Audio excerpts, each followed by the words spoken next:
Hello, and welcome to the Canadian Story, where we discuss what Canada is, what Canada could be, and what Canada should be.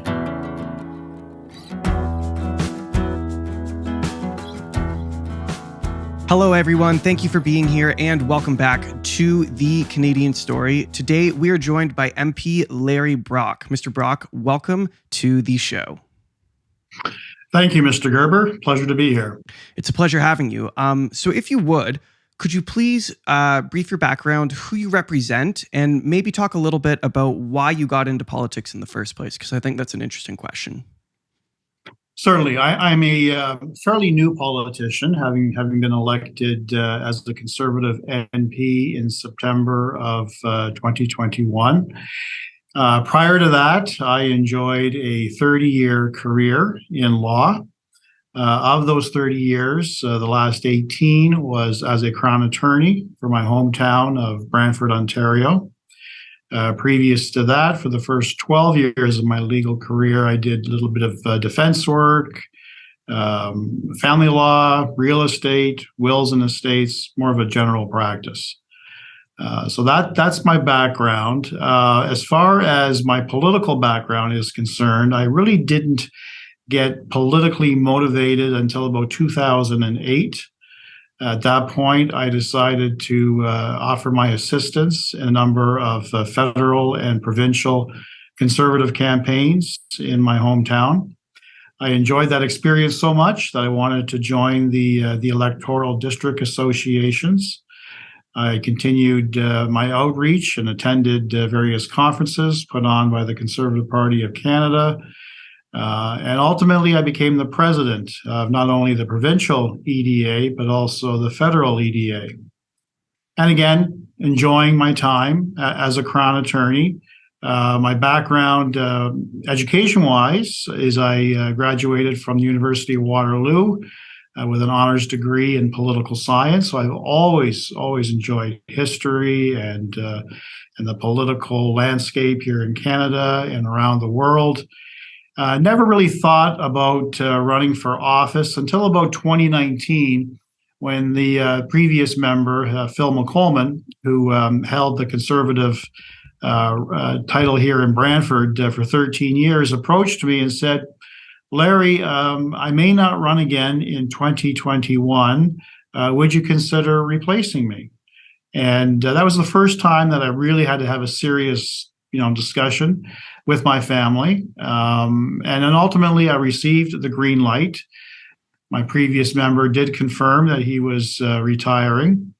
So I made the decision in, remember correctly, January the 1st of 2021 that I would run for the nomination of the Conservative Party here in my hometown. I had a bit of a race. There were two other contestants. I eventually won the nomination race in May of 2021. And Zach, long before the writ was dropped, which wasn't until August of that year, I was out door knocking. One thing that I just relished about campaigning and elections was the ability to communicate one-on-one with the electorate. There is no replacing that. You can do all the debates that you want. You can talk to as many media personalities as you want. You can put out as many blogs as you want. Nothing replaces that opportunity of having a one-to-one conversation on a myriad of issues. Not knowing who's going to answer that door, not knowing what kind of mood that they're in. You're trying to sell yourself to a complete stranger. I've always loved that opportunity. So once I secured the nomination, I was knocking on doors. In fact, long before the writ was dropped, I probably had knocked on 10,000 doors. Wow. So I was ready. I said to myself, no other candidate, regardless of party affiliation, is going to out-hustle me in terms of my canvassing efforts. And once the writ was dropped, I was out 3 times a day, Monday through Saturday, consistently spending very little time in the campaign office and just connecting with the voters. For me, that was the greatest sense of satisfaction, and it allowed me to portray my vision, my desires, and my expectations of myself as the new leader in this community. So that probably is a good segue into one of the rationales as to why I took this leap at this late stage of my life.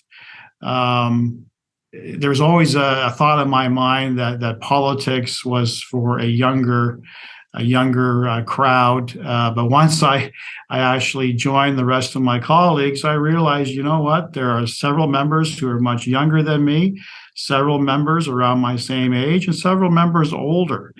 It doesn't matter what background you come from, what age you have, what ethnicity you have. If you've got a desire to make a better Canada and to improve the situation in your own riding, politics is for you.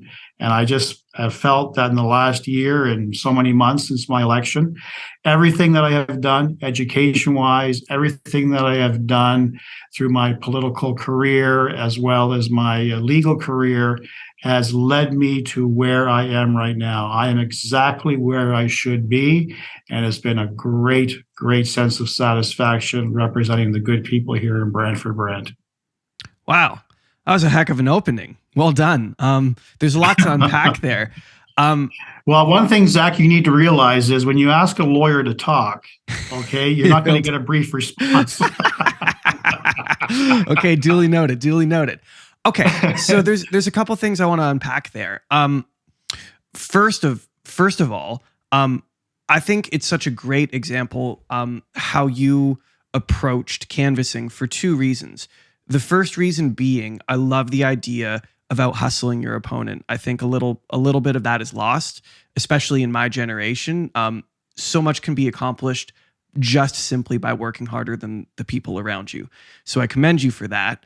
But secondly, what a great place to put that energy.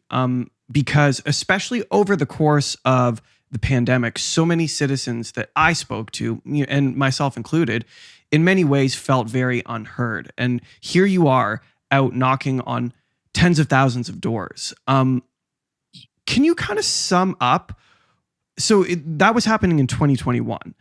That's, we're in the throes of the pandemic there. What were the pressure points? What were the points of pain for the people in your constituency when you knocked on those doors? What were their concerns? Well, there was a number of concerns. Firstly, you have to remember, and you're absolutely bang on correct, we are in the middle of the pandemic. We have a general election. There were a strong suggestion that wherever you are in public, whether it be indoors or outdoors, you mask yourselves. It was no different for political candidates. So here I am, okay, a fairly known individual in my community, born and raised, and people knew of my name by reading the local newspaper when I had prosecutions of some significance. The local reporters would follow me. So my name was out there, but my face wasn't necessarily out there. So you compound that with a mask on top of this face. And I said to myself, well, how are they going to realize, how are they going to know this really is the candidate Larry Brock? So I thought of one nice thing, is I would label my mask. And very simply, it was Vote Brock with the Canadian flag in white. It was blue, of course, representing the Conservative Party with white lettering. And that's how I approached it. And I respected the fact that we're in the pandemic. You don't know whether or not people are for or against mask mandates. You don't know if people are for or against actually having a conversation in fairly close proximity. So I respected, I went into a default type of mode that I would knock on the door. I would step away at least 10 feet from that door, wait for the person to answer, and take cues from that person. Quite often I would say, Great. Love to have a conversation with you. It's been lonely. No one's knocking on the doors, as you suggested. I'm not meeting with anybody. I feel socially isolated. It's nice to be able to have a one-to-one conversation like we used to have. It gave them some sense, a little bit of normalcy for 5 to 10 minutes at that door. And quite a few individuals, Zach, actually said, please remove that mask. I want to see your face. We are outside. We are socially distanced more than what the health professionals are recommending. Please take your mask off. But I would always respect not knowing what the person's personal taste would be. I would arm myself accordingly.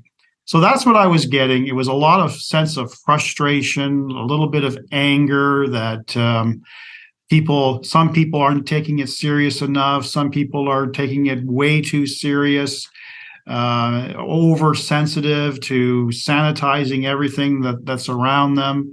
And you had this middle group of individuals who wanted to take the best of both sides and to ensure their own personal safety and the safety of their family.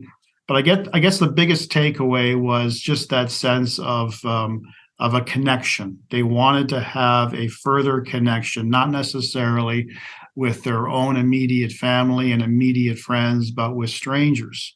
And apart from, attending your grocery store and attending to tasks that you would have throughout your daily life, it was a novel concept in the middle of the pandemic to have a conversation on the front porch. So we knew as a party that would represent some challenges. And I think as the campaign progressed, more and more people were talking to other candidates at the door. And I found that more and more times I was actually removing my mask than keeping it on and having a one-to-one conversation with a complete stranger.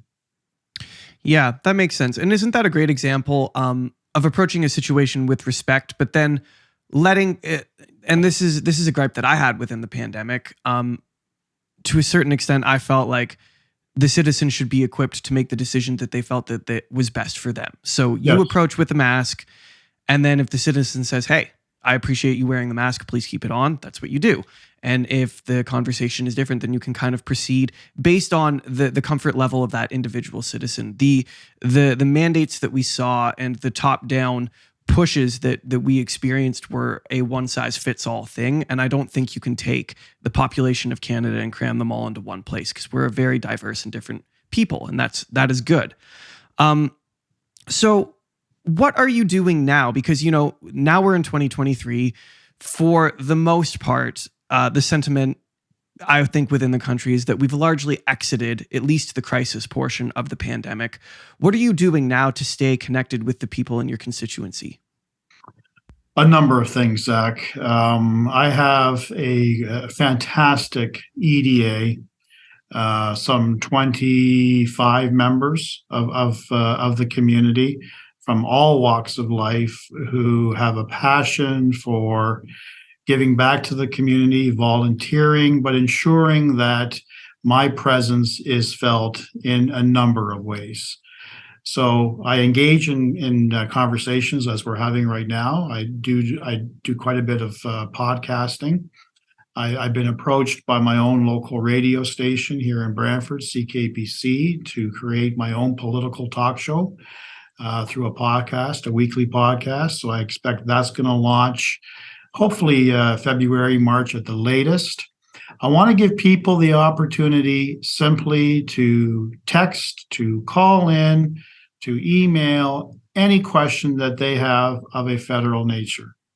My view is I want to be as transparent and accountable to my electorate, and no topic is taboo. Some topics, and this is reflective, unfortunately, of the situation we have here in Canada. A lot of people misunderstand the actual various silos that representatives have, whether this is an exclusive federal jurisdictional issue or a provincial issue or a municipal issue. So my staff here in my constituency office, second to none. One of the best decisions I made once I got elected was to actually retain the current staff that the previous member had, who had upwards to 13 years of experience, because my view was I want to excel in customer service. They've done very well for the community. The previous member always received compliments at the efficiency and the expertise of the staff. So I said to myself, as a new politician, it would be really a stupid move on my part to dismiss them summarily and start fresh. I wanted to be guided by them. I wanted to learn as to their model of excellency in terms of customer service. And they've excelled. They've actually flourished under my leadership. It's been a challenge because, as you've expressed, this pandemic not only placed restrictions on Canadian citizens, but it also curtailed the ability to operate government services efficiently. And literally over the last year, Zach, it has been a real struggle, not necessarily just my riding. I talked to my colleagues across this country. We are actually doing the services of what government civil servants should be doing. But because most of those civil servants were working from home on a reduced work capacity, a lot of the essential services were being compromised. Classic example, the passport fiasco. Mm-hmm. I had staff literally from the time that they arrived in my office from 8:30 in the morning, literally to 4:30 in the afternoon, sometimes on hold with Passport Canada just to find out where a particular application was in the queue. That's not what I pay my staff for. That's a civil servant position. And I'm very, very pleased that finally the government has telegraphed to those thousands of civil servants that they're expected to leave their home, get back into the workplace at least 3 to 4 days, or I think it's 2 to 3 days per week, effectively, I think in a couple of weeks. So I am seeing some movement on that front, and I'm very pleased to hear that. So I think I deviated from the original question. So in terms of my connection to the community, we also send out monthly newsletters. We also have mailers that go out on a regular basis throughout the community. I make myself available to a number of town halls if they are accessible to me. I make presentations to schools. I make presentations to chambers of commerce. I make presentations to cultural groups and to church groups. I never turn down an opportunity to let people know more about myself, what my goals are as a leader in this community, and what we are doing as a party to make life a little bit better for us here in this community, and much better for people across this country. So, and I get all kinds of requests, daily requests. So it's important that I make myself available for that. Sometimes it's a challenge, as you know, when you're in Ottawa, you don't have that ability. So you try to cram in as much as you can when you do come back to the riding. For me, when I started off a newly elected politician, I was able to get back on Thursday evenings and then have all of Friday, all of Saturday, part of Sunday to connect with the community, then get back to Ottawa and repeat for the next week. Once I became involved in the Emergencies Act committee, unfortunately, that changed my schedule, and I wasn't able to get back to the riding until Friday morning, sometimes Friday afternoons. So I had a half a day Friday, still the Saturday, and I was getting back early on Sundays because every week that I was sitting on the Emergencies Act committee, voluminous material to review, to prepare, to get ready for. And it's just the lawyer in me in terms of how I prepare for cases. I take that same skill set as to how I prepare for committees. So it does require some additional time. It's unfortunate because now my family has to suffer. They see less of me. But fortunately, with the advent of technology that we have today with FaceTime, we make do. I have a very, very strong family who are very supportive of me, a great team behind me here in Brantford, also in Ottawa. And I like to think that I'm doing politics differently. That's great. And it's also a fantastic segue to the Emergency Declaration Committee. Please explain to myself and our listeners what that was all about, because there was a lot of fuss around the Emergencies Act, but unfortunately, what I observe for the most part is a checking out kind of past that initial shock of what happened. So describe what happened at the committee and what was the goal of the committee. The goal of the committee, from my perspective, was that wherever possible, we would try to remove our partisan hats and try to work collaboratively as a committee to fully examine the circumstances by which the government felt they had to declare a national emergency and invoke the act, and the consequences of that, and whether or not future similar situations should be dealt with in a similar fashion. So that was the overall concept or the goal that we initially started out at. It became very apparent to me, literally within a couple of meetings. And those meetings, the initial meetings were more organizational, Zach, as opposed to actually calling in witnesses. We had to discuss the nature of the scope by which we would invite witnesses to attend. We got some legal assistance with that from the clerks of both the House of Commons and the Senate. As you know, this committee was made up not only of MPs, but also senators. 11 members in total. So the committee, to clarify, the committee was 11 members in total? In total, yes. And this would be a group of nonpartisan, collectively it would be nonpartisan, correct? It would be liberals, conservatives, what were the colors of the people involved in the committee? Sure. Greatest concentration, which should be no secret to you, were the liberals. There were 3 liberal MPs, followed by 2 conservative MPs, myself and MP Glenn Motts from Lethbridge, Alberta. We had 1 Bloc Québécois MP, his name was Riel Fortin, and 1 NDP MP, that was Matthew Green. And then we had 4 senators.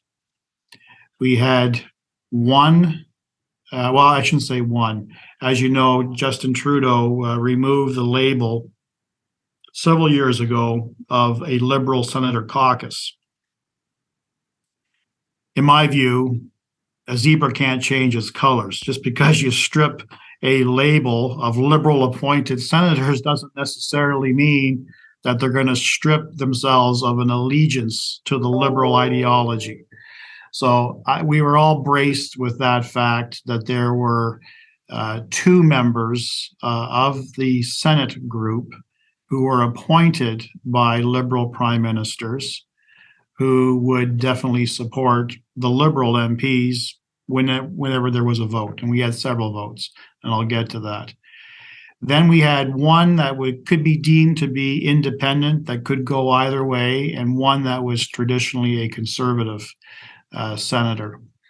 So what we found was that, at least from my perspective, the whole concept of trying to work collaboratively to get to the truth.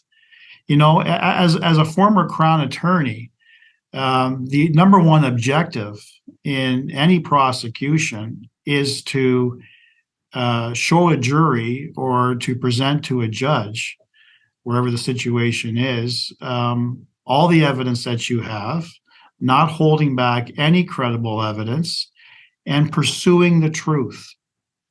That was the ultimate goal. And I took that sort of ideology in my role as a Conservative member on this committee, that I heard the narrative, the talking points from the Liberal government as to what they believed to constitute the national emergency and why they felt that they were legally justified in invoking the act.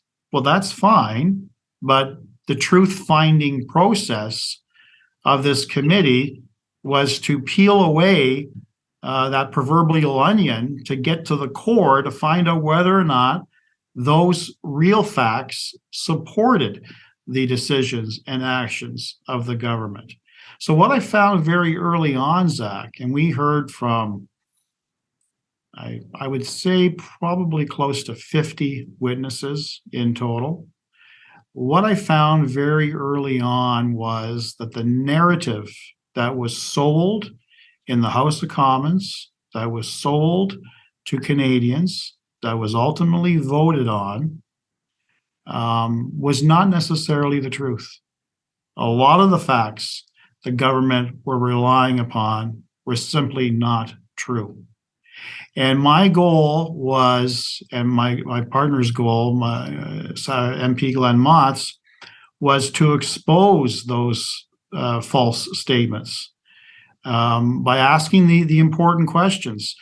But, you know, and one of the frustrating things that I had in the committee versus the time that I had as a Crown attorney is sometimes it takes a quality amount of time to develop your theory of a case and to expose maybe the fallacy in what a witness is saying in terms of whether or not they're credible or not. It does take time.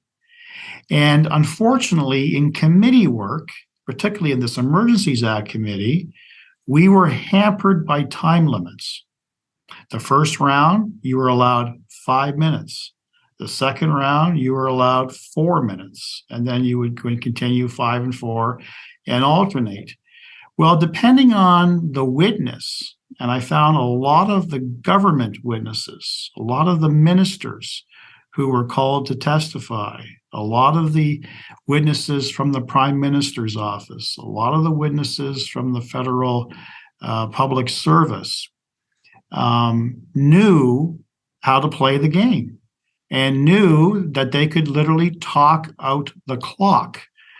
So you had to intervene, you had to be abrupt, you had to cut people off, and it was frustrating. It was frustrating for the MP asking the questions.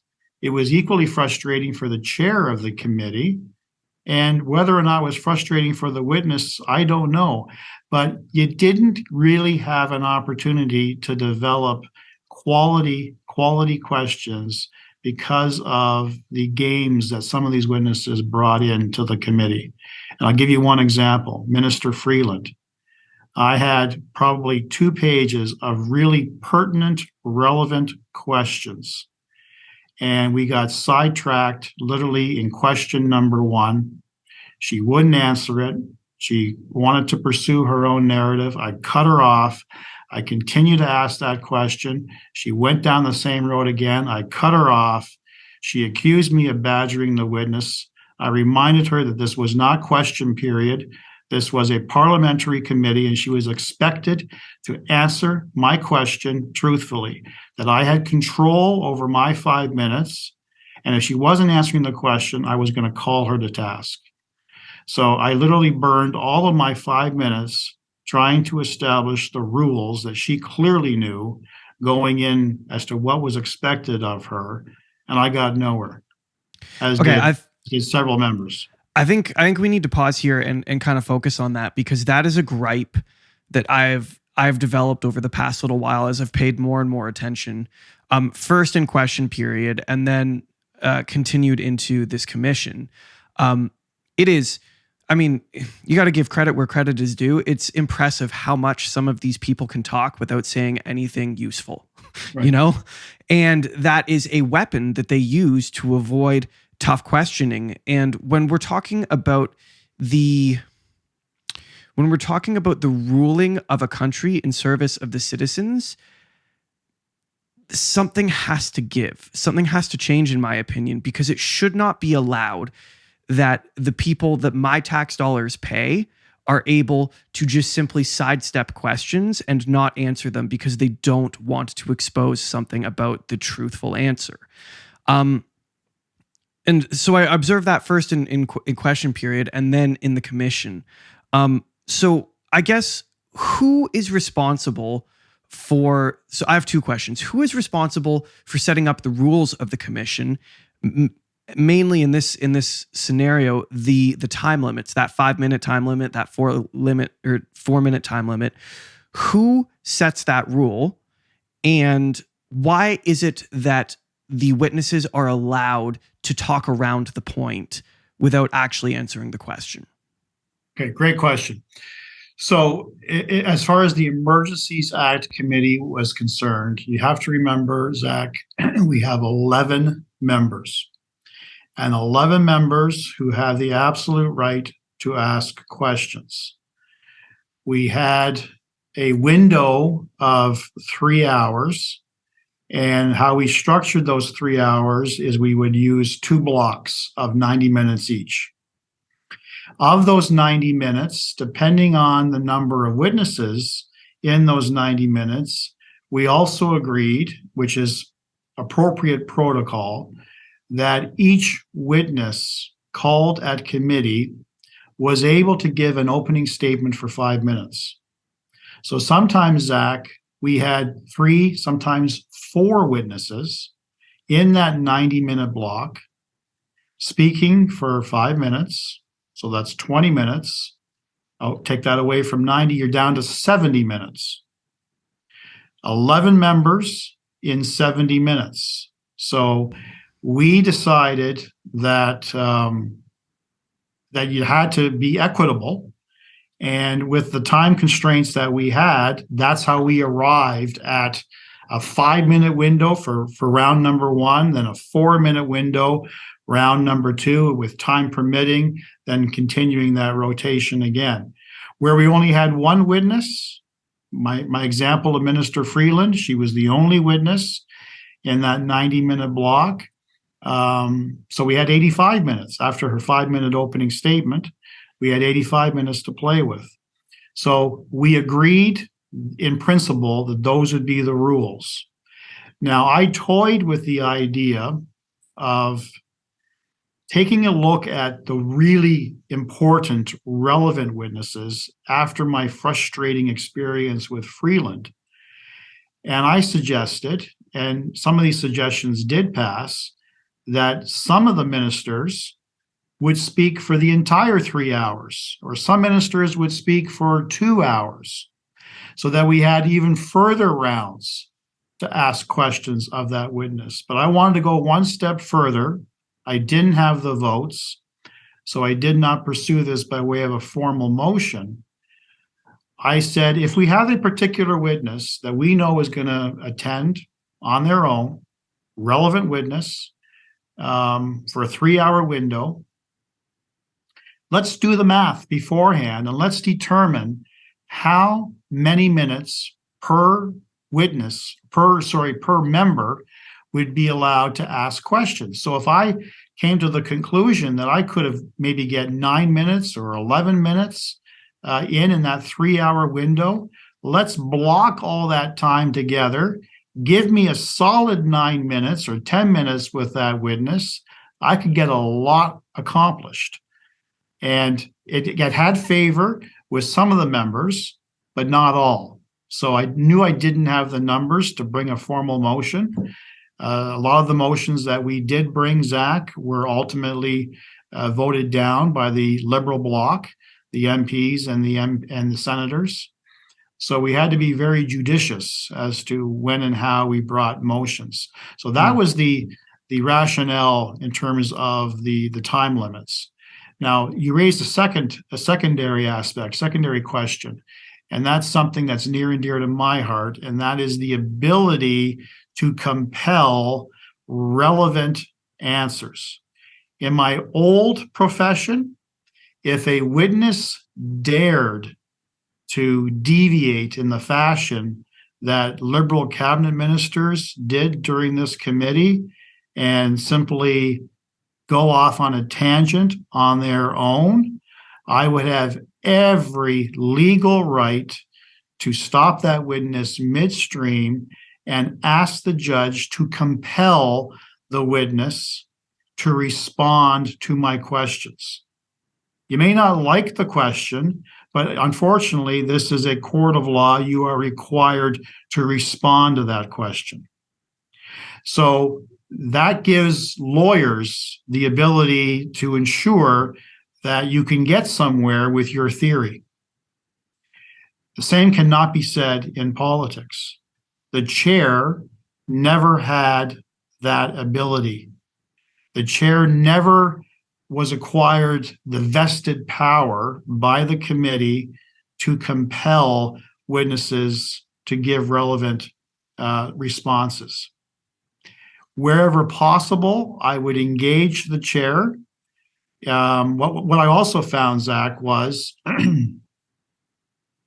a lot of the really damaging, relevant questions that I had ready to go would be blocked by Liberal MPs, and they would block it by a point of order. They would say it wasn't relevant, or it was not in scope, or they would talk about a number of other ways, all designed, obviously the clock would stop with an intervention like that, but all designed to hide the truth from Canadians. Okay, let me jump in there. Let's go back over the numbers of the 11 people who comprised this committee. Was it a Liberal majority? Yes. Why was it allowed to be a Liberal majority when it was a Liberal government in question? That's how it was structured. Who structured it that way? The Liberal government with the support of the NDP coalition. That is a mistake. Yep. I don't really have anything else to say other than that is a mistake. It was obviously, Zach, when this was debated in the House, it came to a vote. It was not supported by any Conservative member or Bloc Québécois member. It was supported by the NDP and the Liberals. Mm-hmm. So we were outvoted. Mm-hmm.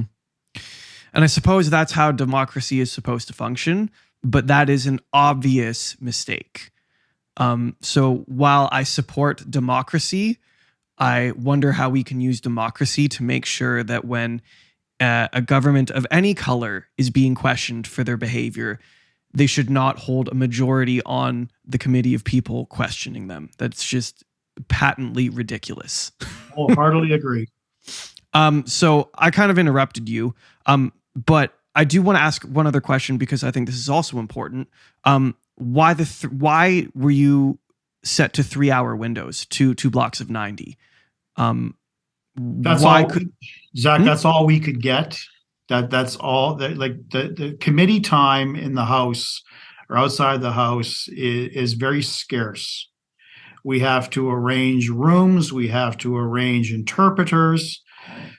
We had a number of interpreters, and this is a separate issue, which I could speak at great length about, the whole concept of hybrid parliament and the difficulties with members speaking remotely in the House of Commons. A lot of members did not have the appropriate government-approved headphones and microphone. And some of these inappropriate devices actually caused physical damage to many interpreters, where they actually had ear issues, painful ear issues that require them to receive medical attention and were actually removed from the roster. So that created, and we never had that situation prior to hybrid. Interpreters never, ever claimed medical leave because of inappropriate devices. So that created a problem in terms of allocating sufficient interpretive services to all of our committees. As you know, Zach, there are a number of special committees that operate yearly in Ottawa, in addition to a number of other government committees that often sit at night. So we also have to be respectful of the senators' obligations. Again, the Senate itself generally operates sometimes well into the evening with their daily work. And they've also got internal committees as well. So it was a juggling act. And from that juggling act, we determined that the best that we could achieve was 1 day a week for a 3-hour window. Now, we also discussed, that never came to fruition, Zach. We also discussed the possibility of returning on break weeks. We all have break weeks, returning in the summer. Again, myself and MP Glenn Motz, as well as other members of the House of Commons, expressed their willingness to give up that free time to continue the good work on this Emergencies Act committee, but we never got the votes from the senators. Senators were content with that one day per week, 3-hour window. So that's what we had to live with, which is frustrating.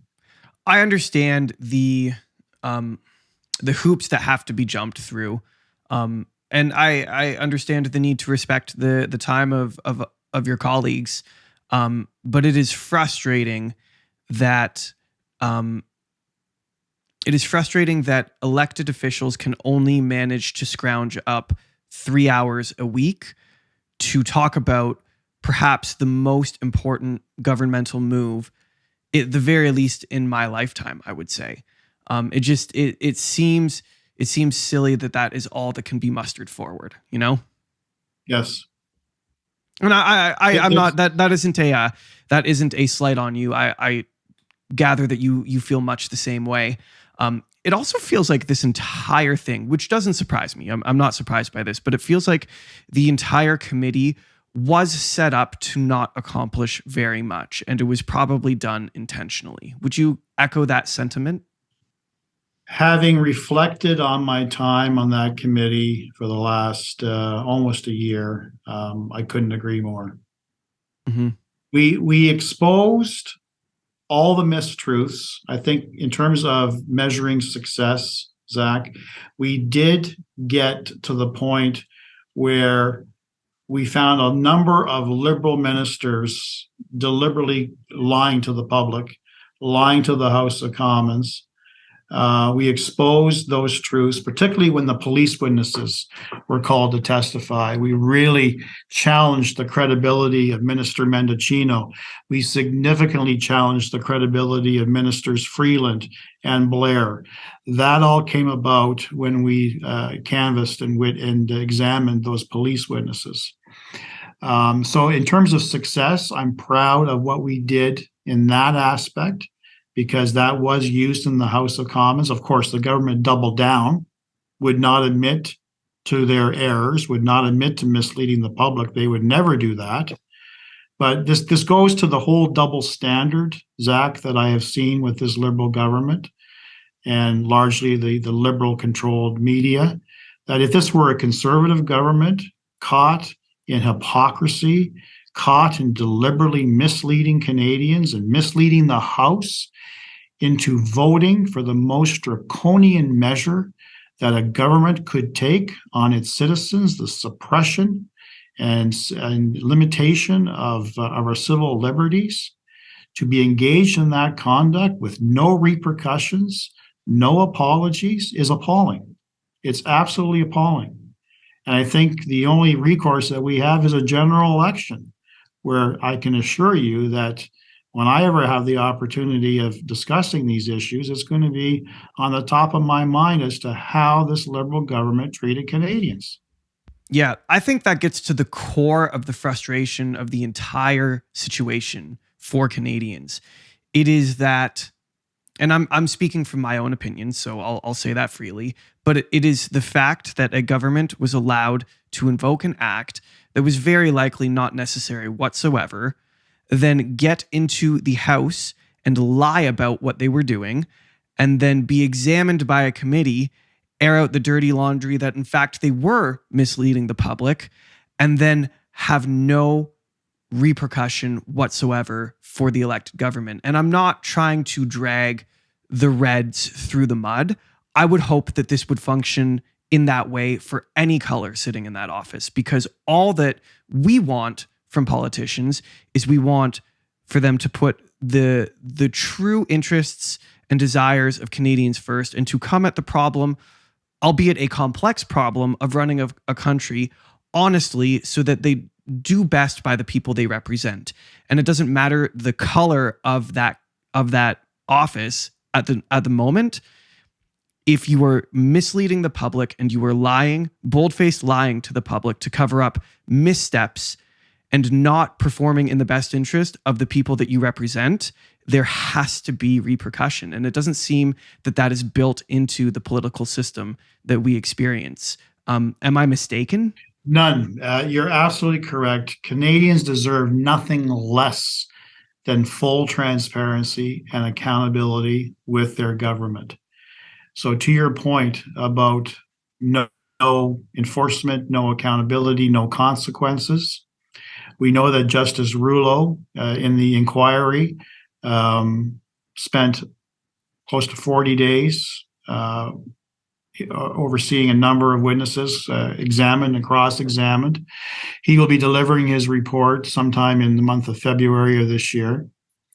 Hypothetically, again, I don't know where he's going to come down in terms of his opinion, but hypothetically, if he is critical of the government and suggests that the government did not have the legal authority to invoke the act, what consequences are there? Well, the act itself that was drafted in 1988, drafted by the architect being the Honorable Perrin Beatty, never contemplated consequences.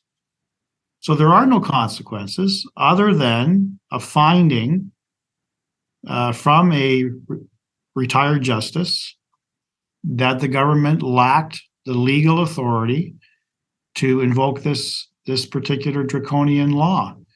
And that could open up some civil remedies, some civil actions for the number of Canadians that were severely impacted by the actions of government. But again, that's a separate cause of action. And really, I think the only thing that can be said of that is that there could be political consequences, but there's no penal consequences. There's no financial consequences for the government. And to your point, there should be a mechanism that if a minister or any member of the House of Commons deliberately engages in unethical and untruthful activities and doubles down and repeats those lines over and over again, as did Minister Mendocino, that there has to be some consequences other than political consequences in the next general election. Case in point, we do have, as you know, Zach, we have a federal ethics ombudsman or commissioner who has made rulings against various members of the government, including the prime minister, who's been found guilty of several ethical violations. Several ministers have been found guilty of several ethical violations. His most recent scandal, that being Minister Mary Ng, who awarded a not so insignificant contract to a Liberal friend, not on one occasion, but on two occasions. She should have known better. For her to simply say, I take responsibility, that's not enough. If you remember, during the Harper government, there was a minister, I believe her name was Bev Oda, who actually resigned over billing taxpayers a $16 glass of orange juice. So really, there's some double standards here in terms of what that threshold is before you can actually say there has to be some consequences other than, sorry, mea culpa, I'm sorry, I was caught. Mm-hmm. Yeah. And it's frustrating to members of the House. It's frustrating for me, given my legal background. It has to be frustrating to you and to many Canadians, thousands of Canadians, or hopefully are watching this podcast, because we deserve to have a responsible, accountable government. And when they cross that line, there has to be some repercussions for that. And I would like to very plainly re-stress that this is not a partisan argument. This should apply to any party that holds that office. Absolutely. It's just common sense. If a conservative is caught funneling money into the pockets of family members, taxpayer money into the pockets of family members through silly private contracts, et cetera, et cetera, et cetera, that should be punished. And we will have to work out what punishment fits the crime. And I do want to use the word crime because I was speaking with Senator Husakos on a recent episode, and he pointed out that an ethics violation is a violation of ethics law, therefore a violation of law, which is an important distinction. Maybe you would like to correct that if I'm mistaken. That's what I heard. But it's a correct interpretation, but I would go one step further. And I haven't really put this to thought, but I'm just musing off the top of my head, is that we could look at an amendment to the criminal code, okay, to take a look at a violation, a serious violation of ethics by a federal representative could be found to be in violation of the criminal code. And as you know, every offense in the criminal code, Zach, does have legal consequences. So maybe it's time for us to visit that concept and see whether or not we should demand better from all politicians. And I wholeheartedly agree with you. This is not a partisan issue. And I may be targeting certain Liberal members, but the same could be said for any Conservative governments in the past, any member of the House of Commons who engages in that type of activity and repeats it and doubles down on those lies should be facing consequences. Absolutely. It's just, again, it's a very simple and blanket statement. Our leadership should not be above the law, and they should not be able to use their power and influence to skirt around quote unquote ethics violations. Yep. Speaking of law, let's transition into the work that you're doing with the so-called revolving door justice system. Can you tell us about that? Yeah. So I think to put this in perspective, Zach, one of the reasons why I left a very comfortable lifestyle in the legal system was I was frustrated in terms of what I was seeing in my community. I was frustrated in my lack of a voice to seek change. I was muted, in essence.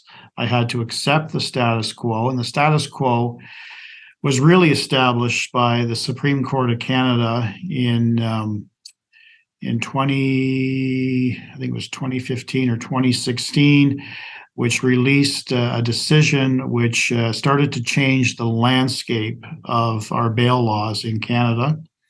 That was followed up in 2017 with the Liberal government passing Bill 75, which made substantial changes to the bail system.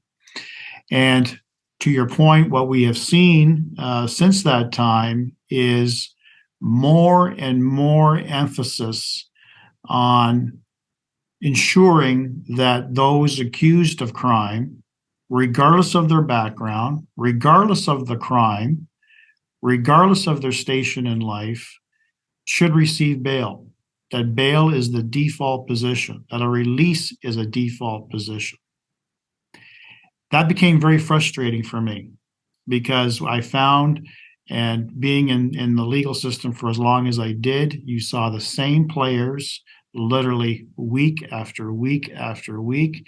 In some occasions, individuals that I prosecuted in bail court would be released at 12 noon. They would reoffend at 12:30. There could be domestic individuals charged with a myriad of domestic-related offenses with terms not to communicate with your victim, often their ex-girlfriend or spouse. The moment they get out, they've called the spouse reports it to the police are out there again arresting. These individuals get charged again and then ultimately get released again. So I was very, very angry that the current system was not addressing problems. There was an inequity in terms of compromising the safety of the victim and the safety of the community.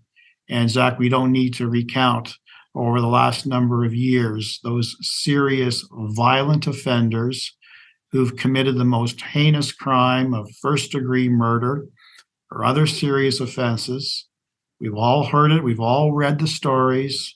We're on bail, had terms and conditions that could have included house arrest or electronic monitoring or banned or prohibited from owning any weapons.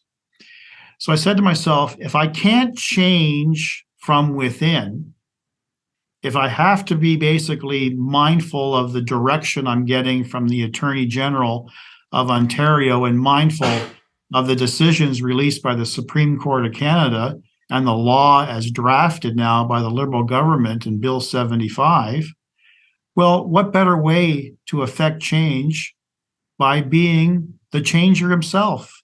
We are all legislators. All MPs have the ability to advance legislation, new legislation, amending legislation, creating new legislation. So I can inform you, Zach, that myself and another member of the House are looking at private member bills to address this catch and release system that we see in our courts right now. We are going to be talking about this. We have a national winter retreat, caucus retreat at the end of January. We're going to be talking about the bill itself that we're proposing. In essence, what we're trying to do is we have to be mindful, and I'm forever very mindful of this, that we are all protected by the Canadian Charter of Rights and Freedoms.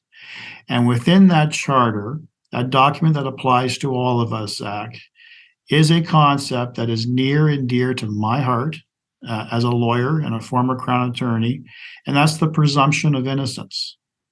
That no matter the circumstance, no matter how strong that case is that I present, that person is presumed, is cloaked with innocence until his or her guilt is proven beyond a reasonable doubt. That's the standard in our criminal justice system. That's the standard that I had to apply if I was prosecuting a shoplifting case all the way to first-degree homicide. That's the standard. So I'm mindful of that. I'm also mindful of the fact that we have community safety concerns and we have victim concerns. So if you take a look at this hypothetical as a pendulum, in my view, the pendulum was so slanted prior to the Supreme Court of Canada in 2015, I believe, is when they released Antic, is the name of the decision. The bail system was so hypersensitive to ensuring public safety and victim safety that hundreds of unnecessary individuals were detained in custody or released on extremely stringent, serious conditions that was disproportionate to the crime and the circumstances. So that pendulum was skewed too far to one side. Then we have the Supreme Court of Canada moving that needle to the middle. Then we have our government in Bill 75 pushing that needle to the other side. And that other side is where we are right now, in my view, that there's more of an emphasis and concern about the rights of the accused to the exclusion of community and victim safety. Now, I mention this all the time. This is my mantra in the House of Commons. I've said we have an imbalanced system. That pendulum needs to swing back to the middle again to ensure constitutional protections and community safety. What's wrong with that concept? To give the tools to the judge, to give the tools to the prosecutor, that when you have violent, repeated individuals who are clearly a risk to the community, they deserve to remain in custody.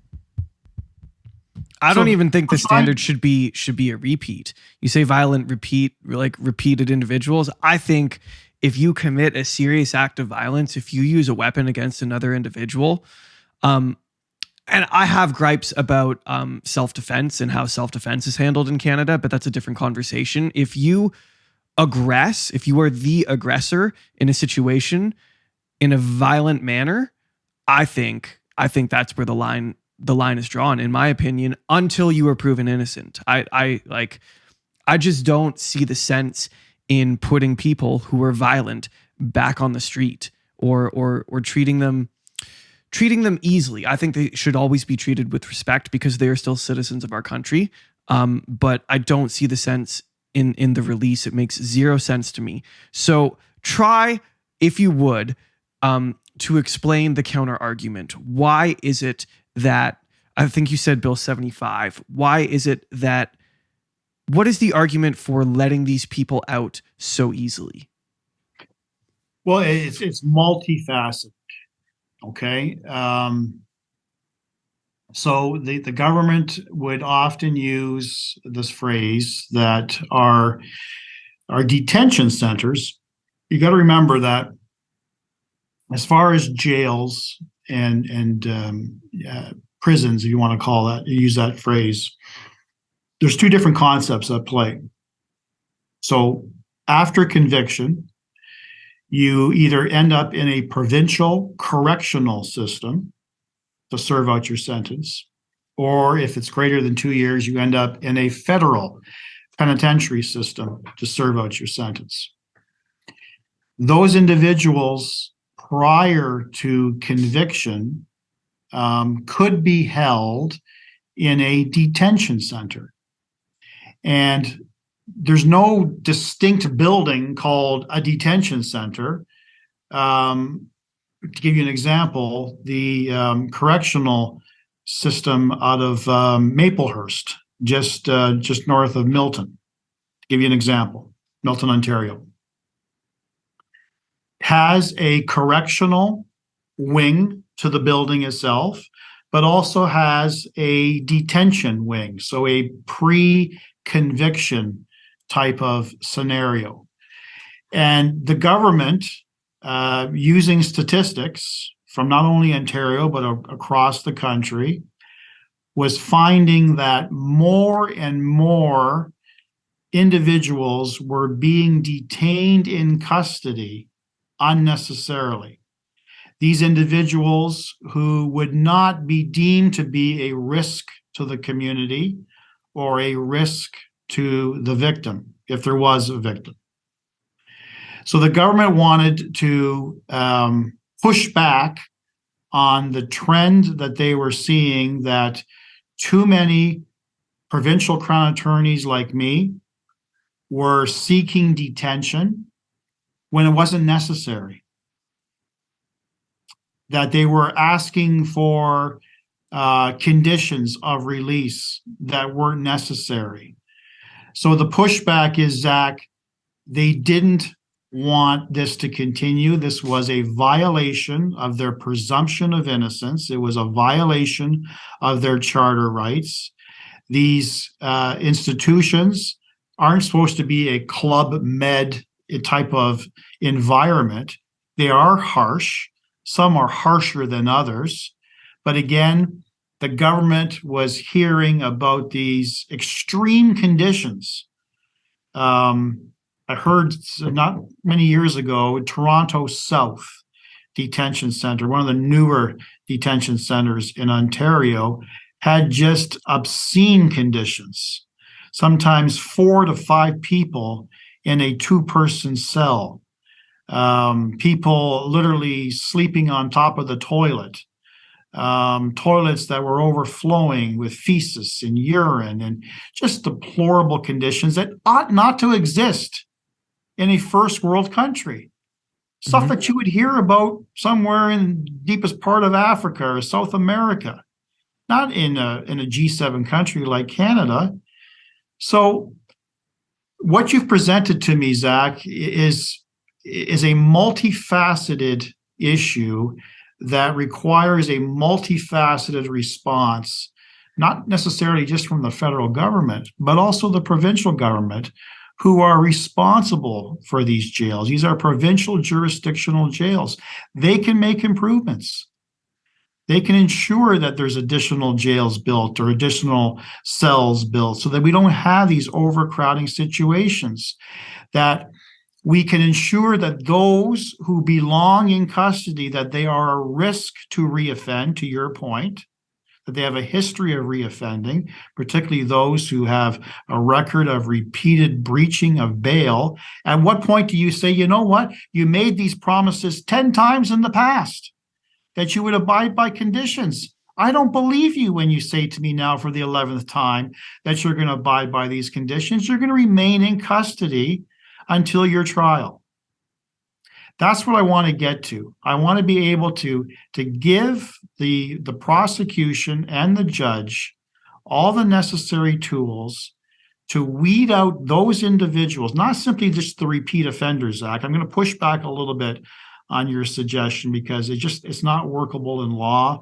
You'd have too many defense lawyers crying foul. And again, we would just be clogging up the system with all kinds of charter applications. We don't want that to happen. We already have a delay problem that has been exacerbated by the pandemic.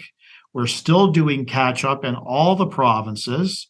It's requiring provincial prosecutors to prioritize those really serious cases, perhaps to a lesser degree to the less serious cases, because another serious Supreme Court of Canada decision that was released years ago is a case by the name of Jordan, which again is a presumption of having your trial.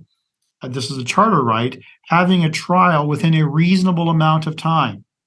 And Jordan set out a timeline for cases that are in the higher court, Superior Court, and cases that are in the lower court. And if you exceed that timeline, then there's a presumption of a charter breach.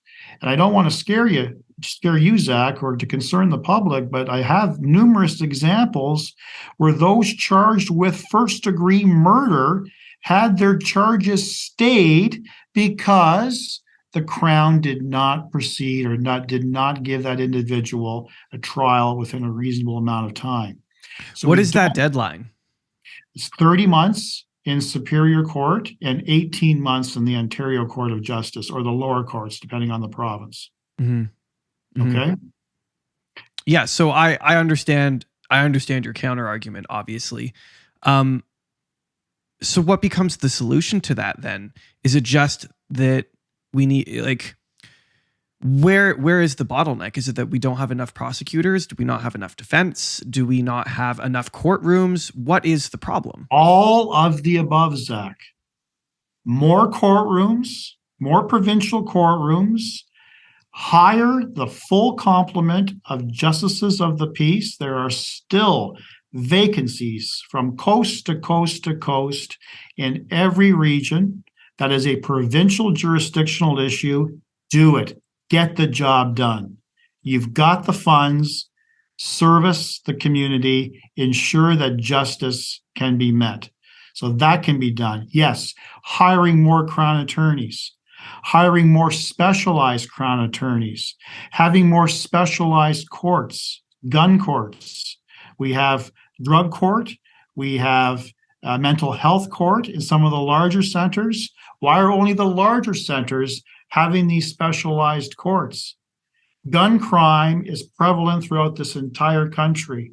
We need specially educated and trained Crown attorneys in a special dedicated courtroom to deal with not only bail issues, but guilty pleas and trials. That can be done. The province, as I said, I've alluded to, can improve the situation in jails, in detention centers, so we don't have these arguments of the inhumane conditions that the person must be released, because we can't have this individual in this country, this G7 country, this first world country, suffering those consequences. That can be improved. We can provide more resources to police officers. We can ensure they're properly funded to hire more police officers so that if a person is wanted, like the most recent individual who killed that OPP officer, Zach, he was wanted for 4 months. If we had enough resources for that particular police agency where they could have a team of officers to track down these fugitives instead of waiting until they recommit, which is what happened in this case, this crime could have been avoided. And in my view, that crime definitely could have been avoided because that individual was not worthy of a release, given his background. Again, separate topic, but that goes to my point.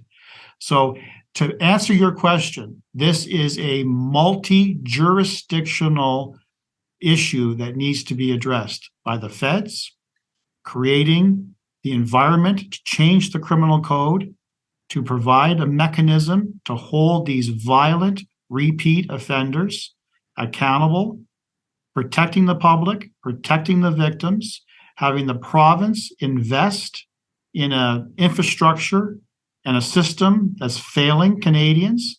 It's not protecting communities, not protecting victims and municipalities. We all have to work together to address this.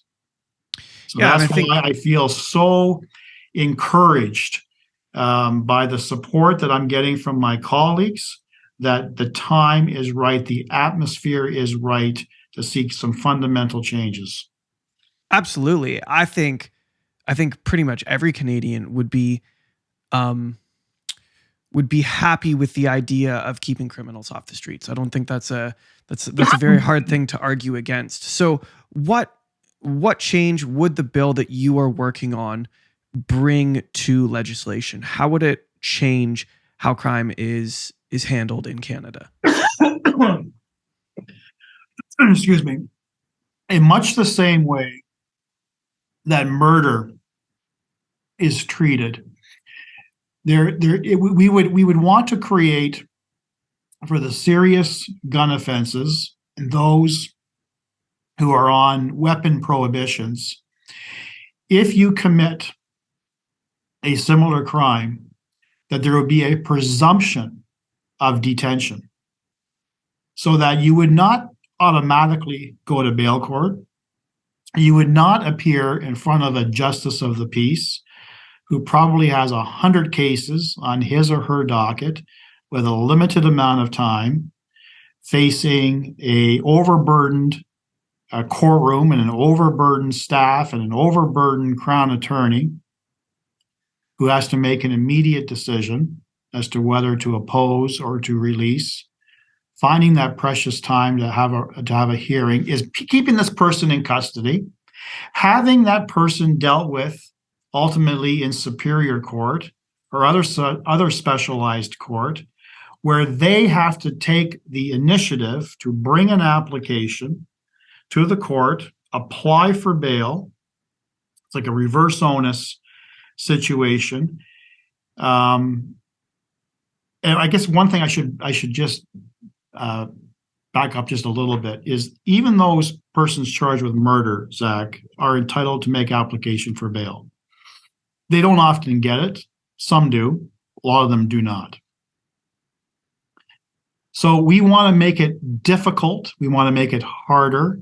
We want to give the Crown attorneys additional time and additional tools to hold these people in custody. That it just gets them away from that revolving door courtroom that people have in front of JPs, justices of the peace, that there is a longer process and a process that's more meaningful and that every participant can be fully prepared for.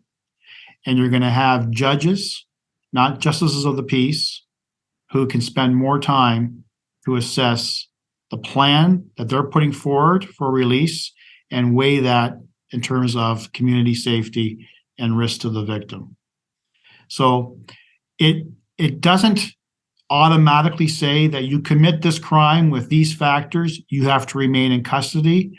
That's not charter proof. That's not how our system works. That is a direct attack on the presumption of innocence. So I'm not attacking the presumption of innocence. I'm keeping these people off the streets, making it harder for them to apply for bail, still available to them, but it's a more stringent process. And we think that this might be a step in the right direction. Yeah, I think that's great. And if I'm correct in understanding, it also gives judges more time to process those individuals and decide whether or not they should go to trial, correct? Yeah, that makes sense to me. Well, I wish you luck on that. I hope that it works out. One thing I want to ask, and perhaps you won't be able to answer this before you go, but since you have dealt with prosecution, do you have any sense, because I have many gripes with how the Liberals are treating gun laws currently, do you have any sense on statistically what percentage of gun crime in Canada is committed by legal firearms owners with legal firearms? Zach, that number is so low.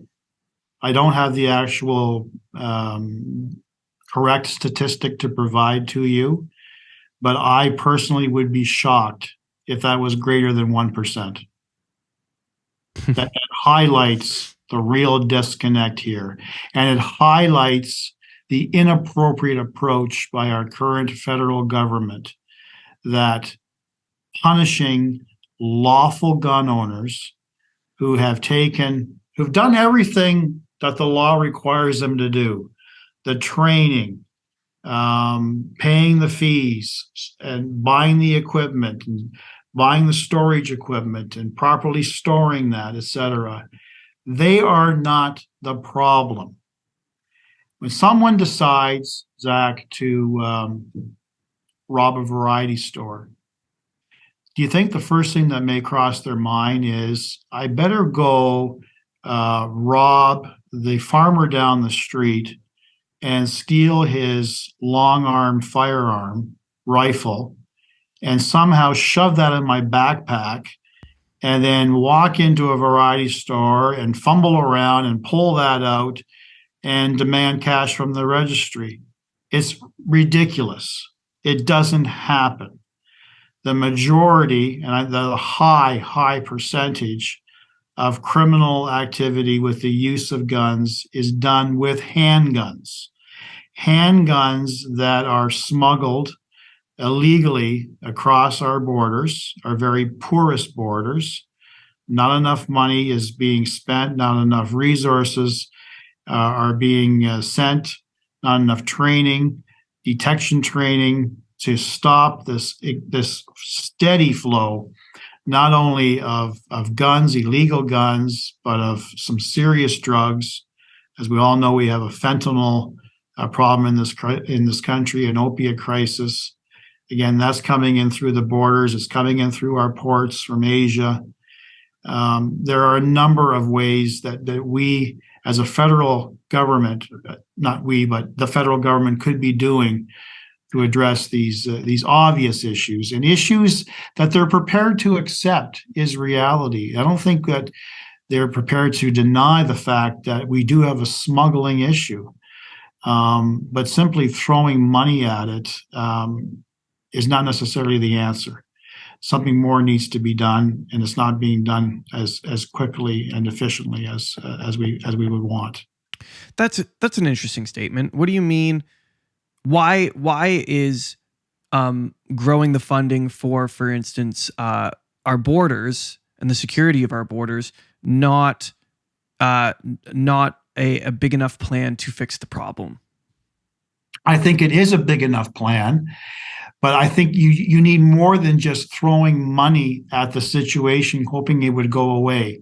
I've heard the government talk about investing in training opportunities with Canadian border officials with no details.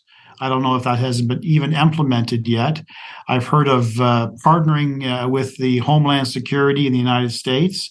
Again, government is lacking in details in terms of how that is working.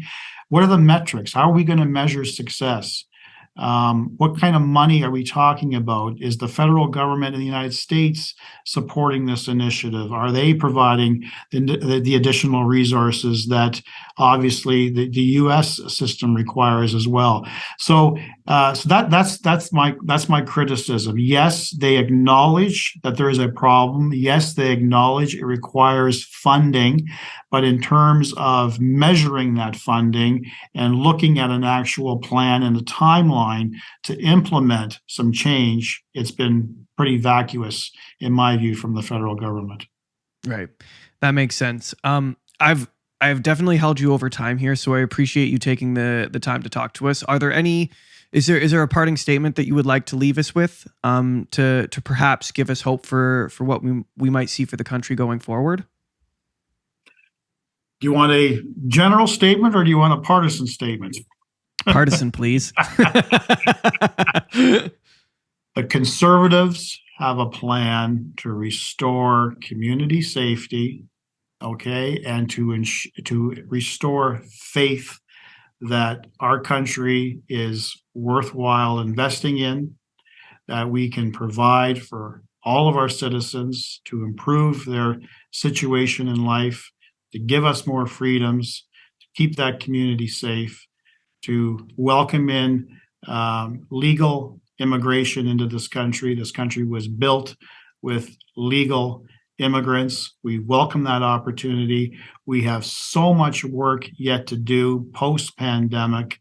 The time is now. We have to move fast, and we have a plan as a Conservative Party to form the next government. Well, thank you, Mr. Brock, for being here. We appreciate you taking the time, and I hope we get to do this again sometime soon. I enjoyed it. Thank you, Mr. Gerber. Thank you for listening to The Canadian Story. You can find us on Instagram and Twitter at The CAD Story. That's The CAD Story. If you enjoy this podcast, please share it with your friends and family.